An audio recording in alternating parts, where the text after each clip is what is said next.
Hello, my name's James. Santeri. And we are from the band Wheel.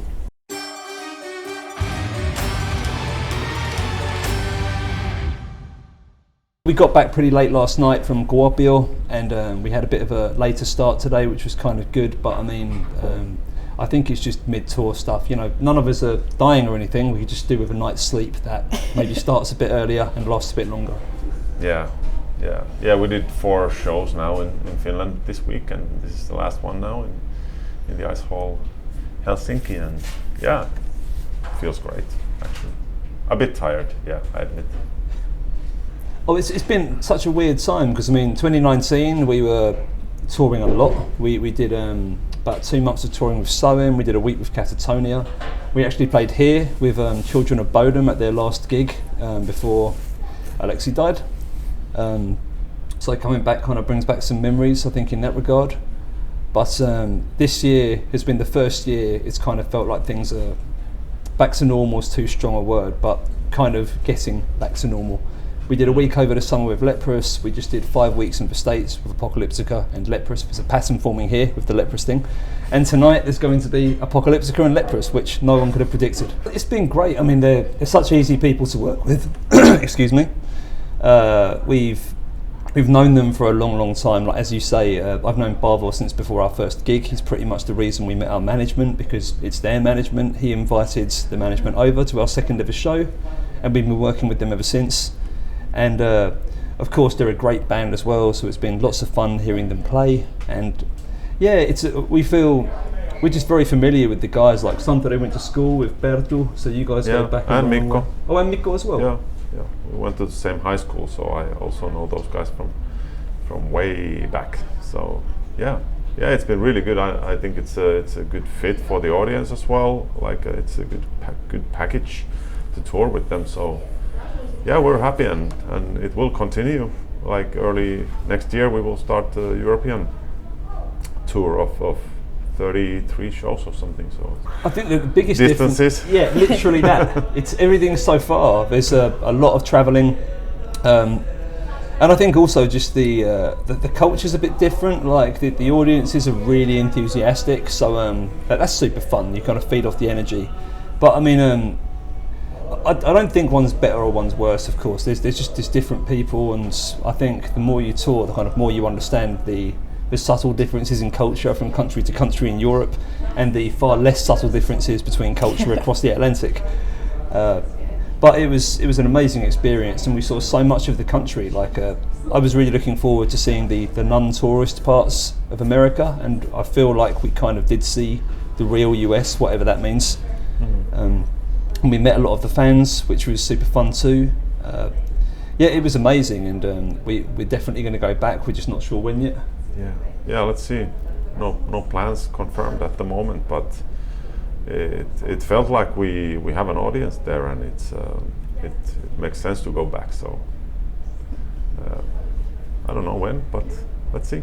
Well, Finland is a bit different. It actually, after the US, it feels super easy to with all the arrangements and the traveling. It's like, even we went to Oulu this Thursday, I think, and usually, before, Oulu always felt like, it's a long way, but it's like after the US, it's okay, are we there? Oh, yeah, good. So it's pretty easy and nice. So yeah, it's great to tour Finland as well, since these gigs were supposed to happen in March 2020, and I think it was 12th of March for the first show we played in Turku, and that same evening it all collapsed and COVID started, so it was pretty crazy. So finally, we're happy to do these shows in Finland. In a way, we didn't stop because we made the album, and we've been rehearsing a lot because Jussi, our guitarist, he joined the band basically just after we'd recorded most of the guitar stuff for Resident Human. So we had a lot of rehearsals in our own time, and lots of things happening behind the scenes, just bureaucratic stuff and rehearsals and merch designs and interviews and all that kind of stuff. But just getting back out on the road, I mean, the first kind of proper touring we did after COVID was with Leprous last December. But we'd done a few festivals in Finland during 2020 and 2021, but that was kind of when it kind of got back to normal. And it was such a difficult tour. Like there were all these COVID restrictions changing from day to day. So for example, the Paris show of that tour, we didn't even get to play. We got to Dover in southern England and we were supposed to cross over to Calais, and we couldn't make the crossing because we didn't have the correct COVID tests. So we drove back to Gatwick Airport, which is a long way. We needed to get PCR tests, but you couldn't get them. You could just get antigen tests. So we got those and thought, hey, we'll just go for it. We got back, and lucky for us, Cam, the sound tech working with Leprous, was French, and just basically sweet talked the guard. And he was like, oh, do you want to see our COVID passes? No need, come on. So we got there 45 minutes before Leprous was supposed to start playing, and they did an amazing show that night, but we were quite disheartened that we didn't get to play, I think, after all the trials of getting there. So Yeah. it's been a continuing issue. Like we're still going through this COVID hangover where everyone's out on the road and it's hyper competitive, and then you've got cost of living and inflation, affecting ticket sales. It's a tricky time to be in a band, but we're still here, and I'm grateful for that. Yeah, but also, when COVID was on and there was no shows, of course we worked behind the scenes and we did new music and stuff like that. But I think, at least for me, it just started to, this kind of feeling started to grow inside that something is just missing. Why are we doing this? This new music, and yeah, it's great, it's fun, of course, but something's missing. And then we went on the first show in Vienna, or maybe, yeah. But which one, the Leprous one? Yeah. First one we played was in Camden, wasn't it? Because we were supposed to play Leeds, but our gear didn't arrive. Yeah, true. I mixed up two tours. Yeah, it was London. Yeah.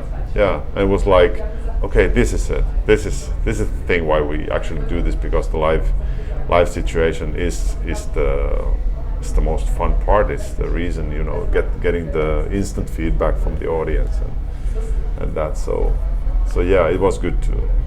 Yeah, although it was a difficult tour, but it was really good to play again in front of a live audience.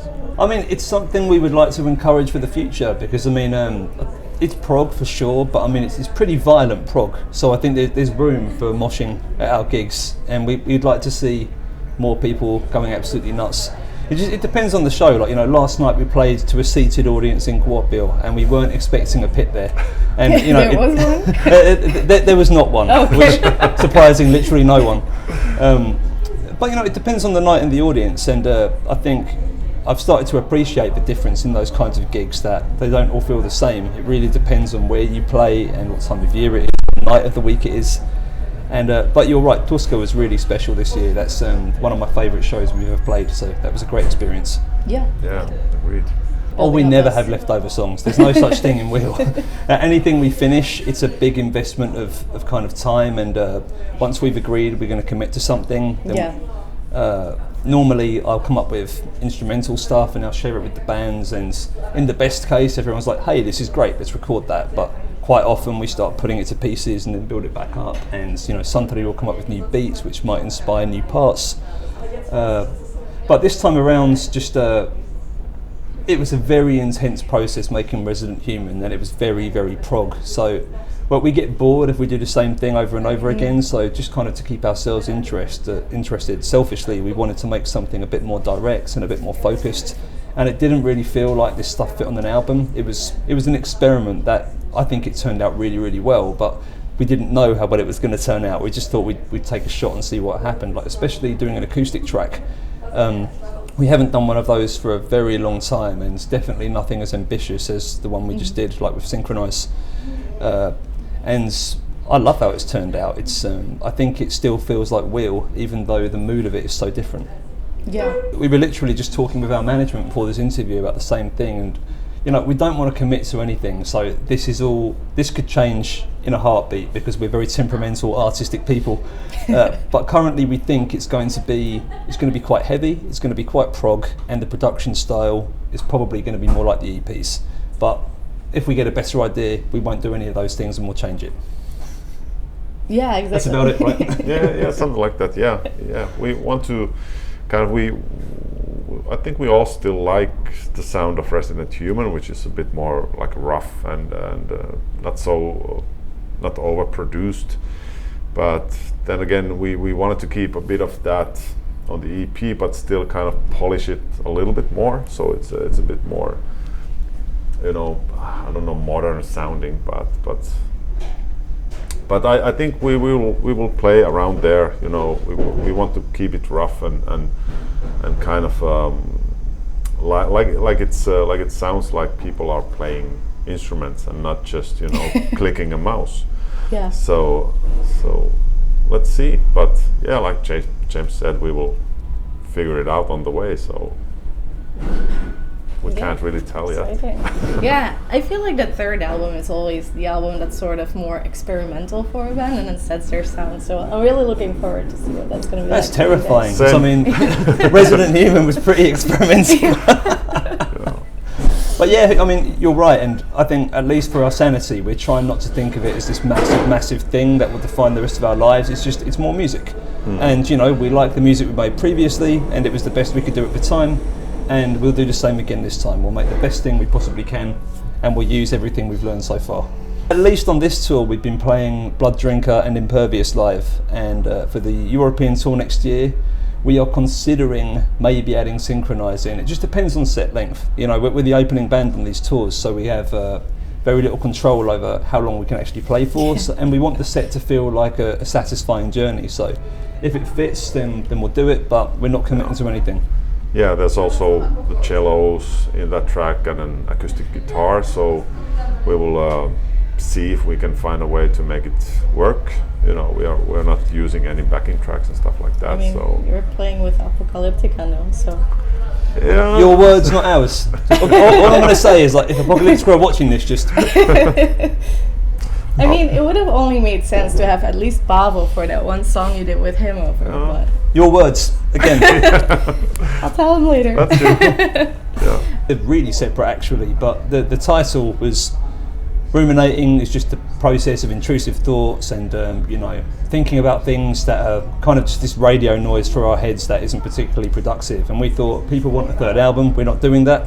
It's ruminating, so we'll call it Rumination. It's kind of just a really not particularly funny inside joke, but we've committed now, so it's called Rumination. And for songs, it varies from Blood Drinker talking about the deification of killers and how we forget the names of victims, to Synchronize, which is about forgiveness and making amends, and it was a positive song, which was the opposite to what I thought that would be. I thought it would be very, very sad based on the music, but kind of going for a more positive overall meaning felt right, even though some of the lyrics weren't quite so positive. And then Impervious, that one is about politicians and how they seem to be completely separate from the rest of society in the laws that govern us. So at least in the UK, I always wonder, what do these people actually have to do to face any repercussions for their behaviour? And apparently a lot. So yeah, they've got nothing to do with each other. That's what the songs are about, but you should listen to it. We're certainly getting more comfortable in our own skin. Like in 2019, everything happened very quickly. We kind of went from why don't we have any shows to, oh my God, that's a lot of shows, and all this touring and making great connections with other bands. And I think we feel a bit more confident now, and we feel a bit more like this is where we're supposed to be, not like the imposter syndrome is at least going down gradually year after year. That's good. But I think it's just, I think that's deeply built into me at least, and I don't think I'd ever completely get rid of it. But I think we're just excited for the future, and we just, from the start, we've wanted to make this sustainable, and that's still the goal. We're just trying to take care of our health and find a way to keep producing good music on a regular basis, and try and enjoy some of it.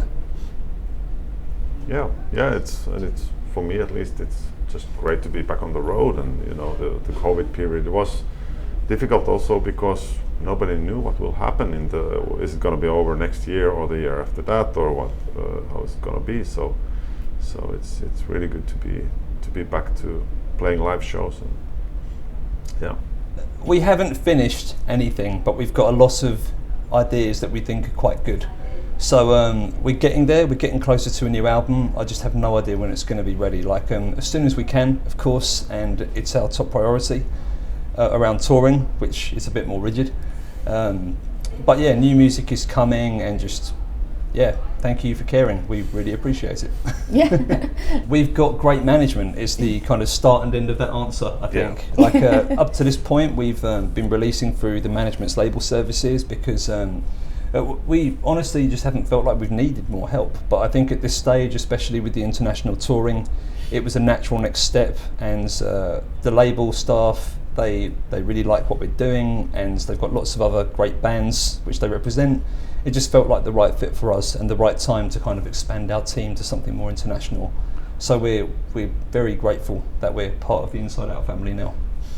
Yeah, and it's literally the best like label for prog music, so I'm sure that a lot of new prog heads will get to meet Will. Hopefully, yeah. Yeah, I think I do this in every interview we ever do, but just thank you for caring. We really appreciate it. We don't expect anyone to care. We just try and do what we think is right, and it's still surreal to even have gotten this far, so hopefully we can get a bit further. Yeah. Keep it real. What he said.